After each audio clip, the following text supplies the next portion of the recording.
வணக்கம். அஸ்ட்ரோவேலின் நல்ல நேரம் நிகழ்ச்சியின் சார்பாக அத்துணை சப்ஸ்கிரைபர்களையும் எல்லா அன்பு உள்ளங்களையும் எனது நண்பர்களையும் வருக வருக என வரவேற்பதில் பெருமகிழ்ச்சி கொள்கிறேன். இறை வணக்கத்தை கூறி எப்பவும் போல இந்த வீடியோ தொடங்குவோம். வக்ரதுண்ட மகாகாய சூரிய கோடி சமப்பிரப அவிக்னம் குருமே தேவ சர்வகாரியேஷு சர்வதா. தென்னாட்டுடைய சிவனே போற்றி, என் நாட்டவர்க்கும் இறைவா போற்றி. நண்பர்களே, இந்த புத்தம் புதிய வீடியோல உங்கள் எல்லாரையும் சந்திக்கிறதுல ரொம்ப மகிழ்ச்சி. இன்னைக்கு நம்ம பேச போற தலைப்பு என்பது கடகராசியை பத்தி. கடகராசிக்காரர்களுக்கு இந்த வீடியோ ரொம்ப ரொம்ப ஒரு முக்கியமான ஒரு பதிவு. ஏன்னு கேட்டீங்கன்னா, இப்போ கடகராசி என்பவர்கள் வாழ்க்கையில கோத்ரூ பண்ணக்கூடிய பெயின், அகனி, அவங்களுக்கு இருக்கக்கூடிய ஸ்ட்ரெஸ், அவங்களுக்கு பார்க்கக்கூடிய அவமானங்கள், அவங்களுக்கு ஏற்பட்ட இழப்புகள், இதெல்லாம் ஈடு செய்ய முடியுமான்னு தெரியாது. அஷ்டம சனியுடைய தாக்கத்தினால் அவஸ்தைப்பட்டுக்கிட்டு இருக்கிற கடகராசி என்பவர்களுக்கு இந்த வீடியோ ஒரு சமர்ப்பணம். கடகம் புனர்பூச நட்சத்திரம் 4ஆம் பாதம், பூச நட்சத்திரம் 1, 2, 3, 4 பாதங்கள், ஆயில்ய நட்சத்திரம் 1, 2, 3, 4 பாதங்கள் முடிய கடகத்துல வரும். புனர்பூசம் குரு உடைய நட்சத்திரம், பூசம் என்பது சனியுடைய நட்சத்திரம், ஆயில்யம் என்பது புதனுடைய நட்சத்திரம். இப்போ குரு, சனி, புதன் இவர்களுடைய நட்சத்திரத்தை உள்ளடக்கிய சந்திரனுடைய சொந்த வீடு, ஆட்சி வீடு. இதுதான் இதுக்குள்ள இருக்கக்கூடிய உண்மை. இந்த கடகராசியில பிறக்கக்கூடியவர்கள் குரு தசையில பிறக்கிறாங்கன்னு வச்சுங்க, சராசரியா ஒரு 4 வருஷம் குரு தசை அவங்களுக்கு நடக்கும். அதுக்கு பிறகு சனி தசை ஒரு 19, 23 வருஷம். அதுக்கப்புறம் புதன் தசை ஒரு 16, 23, 16, 39 வருஷம். 39லேருந்து 40 வயசுக்குள்ள கேது தசை ஆரம்பமாகும், ஒரு 7 வருஷம். இந்த 47 வருஷம் இது குரு தசையில பிறந்தால் 47 வருஷம், சனி தசையில பிறந்தால் 43 வருஷம், இல்ல 35லேருந்து 43 வருஷம். அதுவே புதன் தசையில பிறந்தால் ஒரு 20 வருஷம். இப்ப 20 வயசுலேருந்து 45 வயசுக்குள்ள அவர்களுக்கு சுக்கிர திசை என்பது ஆரம்பிக்கும். பீக் பீரியடுன்னு சொல்லலாம்ல. லைஃப்ல 20 வருஷத்துலேருந்து 45 வயசுக்குள்ள அப்படின்னா நம்மளோட பீக் பீரியடுன்னு சொல்லலாம். நம்மளுடைய முக்கியமான நிகழ்வுகள், அதாவது படிச்சு வேலைக்கு வரக்கூடியது, திருமணம், குழந்தை பாக்கியங்கள், வீடு வாசல், பதவி, பேர், புகழ் அடையக்கூடிய அந்த டைம் பீரியட் தான் 20 வயசுலேருந்து 45 வயசுன்னு சொல்றோம். இந்த பீரியட்ல இந்த சுக்கிர திசை கடகராசி என்பவர்களுக்கு வரும்பொழுது, முதல்ல சுக்கிரன் கடகராசி என்பவர்களுக்கு யார்? சுக்கிரன் கடகராசி என்பவர்களுக்கு 4ஆம் இடத்திற்கு, துலாம் ராசிக்கும் தங்களுடைய 11ஆம் வீடு என்று சொல்லக்கூடிய ரிஷபராசிக்கும் அதிபதி. சுகஸ்தானம், லாபஸ்தானம் இதற்கு அதிபதி. சந்திரனுக்கும் சுக்கிரனுக்கும் என்னையா சம்பந்தம்? பெரிய சம்பந்தம் இருக்கு. சந்திரன் என்பது மைண்டு, சுக்கிரன் என்பது கிரியேஷன், கிரியேட்டிவிட்டி, எதிர்பாலின ஜெண்டர் மீது ஆசை வருவது, இன்ஃபாக்சுவேஷன், லவ், லஸ்ட், காமம், கண்டுபிடிப்பு எல்லாம் சுக்கிரன். இந்த மைண்டுக்கும் லவ்வுக்கும் நேரடி தொடர்பு இருக்கா இல்லையா? இருக்கு. மனசு சம்பந்தப்பட்டதான காதல். அப்போ சுக்கிரன் சந்திரன் 2 பேருக்கும் டைரக்டா ஒரு ரிலேஷன்ஷிப் இருக்கிறதுங்கிறது உண்மைதான்.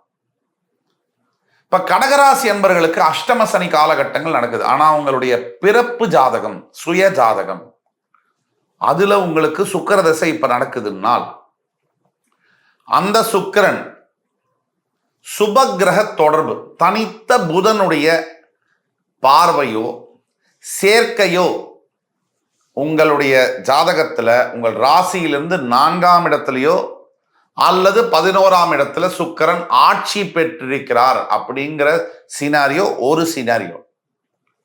அப்படி 4th பிளேஸ்லயோ 11th பிளேஸ்லயோ சுக்கிரன் ஆட்சி பெற்று அந்த திசை என்பது 20 இயர்ஸ் இப்ப நடக்க போகுது அப்படின்னா, நீங்க உங்க வாழ்க்கையுடைய பிளாட்டினம் பீரியடுக்குள்ள என்ட்ராக போறீங்க. இந்த சுக்கிரதேசியானது காலத்தால் அழியாத புகழை உங்களுக்கு தரப்போகிறது. எஸ்பெஷலி கடகராசியில் இருக்கக்கூடிய சினிமா துறையில் இருக்கக்கூடிய தொழில்நுட்ப கலைஞர்கள், stunt masters, directors, editors, actors, ஏன் கதாசிரியர்கள், ஸ்டோரி ரைட்டர்ஸ், லிரிசிஸ்ட், பாடகர்கள், கலைத்துறையை சார்ந்த அத்துணை பேர்கள், சினிமா மட்டுமல்ல, நாட்டிய கலையை சார்ந்தவர்கள், நாதஸ்வர கலையை சார்ந்தவர்கள், இசைக்கலைஞர்கள், இப்படி எந்த கலை, பட்டிமன்றம் பேசுகின்ற பேச்சு தொழில், பேச்சு கலையை சார்ந்தவர்கள், இயல் இசை நாடகத்துறையை சார்ந்த அத்துணை கலைஞர்களுக்கும் கடகராசியில் நீங்க இருக்கீங்க அப்படின்னா, ஏன் மீடியா ஜேர்னலிசம், பத்திரிகை துறையை சேர்ந்தவங்களுக்கு கூட நாம சொல்றதெல்லாம் அப்படியே ஃபிட் ஆகும். இப்ப கடகராசியில இருக்கக்கூடிய உங்களுக்கு இந்த சுக்கிர திசை சினாரியோ நம்பர் 1ல 4th பிளேஸ்லயோ 11th பிளேஸ்லயோ ஆட்சி ஆகி புதனோட சேர்ந்தோ இல்ல புதன் தனித்த புதனுடைய பார்வையிலையோ இருந்துட்டா அந்த சுக்கிர திசை உங்களுக்கு நினைத்து பார்க்க முடியாத அளவில் வாழ்க்கையில மாற்றங்களையும் முன்னேற்றத்தையும் தந்தே தீர்வார். சுக்கிரன் எதை கொடுப்பாருன்னா வாழ்க்கையில ஆடம்பர வாழ்க்கையை கொடுப்பார், வசதிகளை அள்ளி தருவார், ஹையஸ்ட் காஸ்ட்லியஸ்ட் பெர்ஃப்யூம்ஸ் யூஸ் பண்ண வைப்பார், காஸ்ட்லியஸ்டான காஸ்மெட்டிக்ஸை யூஸ் பண்ண வைப்பார், காஸ்ட்லியான ஷர்ட்ஸை போட வைப்பார், காஸ்ட்லியான வாட்சஸை போட வைப்பார், நல்ல கார்ல போக வைப்பார், பங்களால தங்க வைப்பார். இதெல்லாம் செய்தே தீர்வார். இது ஒரு பக்கம். இதுக்கு அடுத்தபடியாக சினாரியோ நம்பர் 2, இந்த வசதி வாய்ப்பெல்லாம் கொடுத்து, இந்த வசதி வாய்ப்பு ஒருத்தருக்கு எப்படி வரும்? நீங்க மிகப்பெரிய அளவில் புகழோ பெயரோ சம்பாதித்தால் மட்டுமே தான் இந்த வசதி வாய்ப்புகள் வர முடியும். 2வது சினாரியோல நாம சொல்லக்கூடிய கடகராசி அன்பர்கள், இந்த சுக்கிரன் அவருடைய சுய ஜாதகத்துல கடகராசியிலிருந்து 9ஆம் இடம் என்று சொல்லக்கூடிய மீனத்துல உச்சமாயிட்டார்னு வச்சுக்கங்க. அவர் உச்சம் பெறும் பொழுது உத்திரட்டாதி நட்சத்திர சாரத்துல உச்சம் பெறணும். பூரட்டாதியிலேயோ ரேவதியிலேயோ உச்சம் பெறக்கூடாது. உத்திரட்டாதி நட்சத்திர சாரத்துல கடகராசி அன்பர்களுக்கு சுக்கிரன் உச்சம் பெற்று இப்ப திசையை நடத்திட்டு இருக்காருன்னா உங்களுக்கு மிகப்பெரிய அளவுல வாழ்க்கையில டேர்னிங் பாயிண்ட்ல நீங்க இருக்கீங்கன்னு அர்த்தம். இந்த மாதிரி இருக்கக்கூடிய சுக்கிரன் கொஞ்சம் சுபகிரக தொடர்பு இருந்துச்சுன்னா முடிஞ்சுது. இந்த உத்திரட்டாதி நட்சத்திர சாரத்துல இருக்கக்கூடிய சுக்கிரனுக்கு நட்சத்திர சாரம் பாதம் கொடுத்த சனி பகவான் நீச்சமோ வக்ரமோ ஆகியிருந்தார்னா இந்த சுக்கிரதசியானது ரொம்ப ஒண்ணுமே இல்லாத அட்மாஸ்பியர் ஆர்டிஸ்டா பின்னாடி கூட்டத்தோட கூட்டமா நின்ன பல பேர் இன்னைக்கு முன்னணி ஹீரோக்களா இருக்காங்கன்றது உங்களுக்கே தெரியும். அந்த நிலைமை கொண்டு விட்டோம். இவங்களை தவிர்க்கவே முடியாது. சினிமா துறையில இவர்கள் இல்லாத ஒரு ஸ்கிரிப்ட் எழுத முடியாது, ஸ்கிரீன் பிளே எழுத முடியாது. அந்த அளவில் செஞ்சிருவார். ஆக இந்த சுக்கிரதசையானது சினாரியோ நம்பர் 2ல உங்களுடைய 9ஆம் இடம், கடகராசிக்கு 9ஆம் இடம் என்று சொல்லக்கூடிய மீனராசியில உச்சம் பெற்று உத்திரட்டாதி நட்சத்திர சாரத்துல இருந்து சாரம் கொடுத்த சனி வக்ரமோ நீச்சமோ ஆயிட்டார்னா சூப்பர் ஸ்டார் அளவுக்கு நீங்க உயரக்கூடிய வாய்ப்புகள் உண்டு. 1, 2, 3.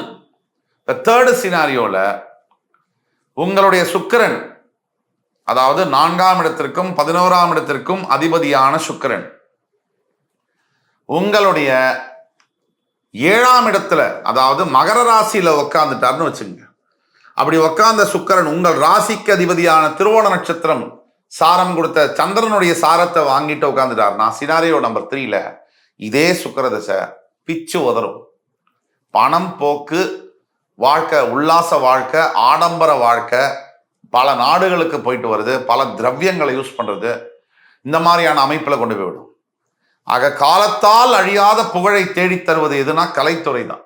நீங்க நடிகர் திலகம் சிவாஜி கணேசனா இருக்கட்டும், மக்கள் திலகம் புரட்சி தலைவராக இருக்கட்டும், இவர்களெல்லாம் மண்ணில் விட்டு மறைந்து 40 வருஷம் ஆகுது. எம்ஜிஆர்லாம் போய் 40 வருஷம் ஆக போகுது. அது மாதிரி சிவாஜி கணேசன்லாம் மறைஞ்சு கிட்டத்தட்ட ஒரு 20 வருஷம் மேல ஆகுது. ஆனா அவரை பத்தின பேச்சோ அவர்கள் சாதித்த சாதனைகளோ இன்னும் பேசப்பட்டுட்டு தானே இருக்கு. அப்படிப்பட்ட ஒரு புகழை, ஒரு காலத்தால் அழியாத புகழை உங்கள் கடகராசி அன்பர்களாகிய உங்களுக்கு இந்த சுக்கிர பகவான் வழங்குவார். ப்ரொவைடட் நான் சொன்ன சினாரியோ 1, 2, 3ல இருக்கணும் உங்க சுய ஜாதகத்துல. அப்படி உங்களுக்கு எதுவும் சந்தேகம் இருக்குமானால் கீழே கொடுக்கப்பட்டுள்ள வாட்ஸ்அப் நம்பர்ல எங்களை தொடர்பு கொண்டு கேட்கும்பொழுது உங்களுடைய ஜாதக பலன்களை துல்லியமாக கணித்து தர காத்திருக்கிறோம் என்று கூறி அடுத்து வரும் காணொலியில் உங்கள் அத்துணை பேரையும் சந்திக்கும் வரை உங்கள் அத்துணை பேரிடமிருந்து விடைபெறுவது உங்கள் சுபாஷ் பாலகிருஷ்ணன். நன்றி, வணக்கம், வாழ்க வளமுடன்.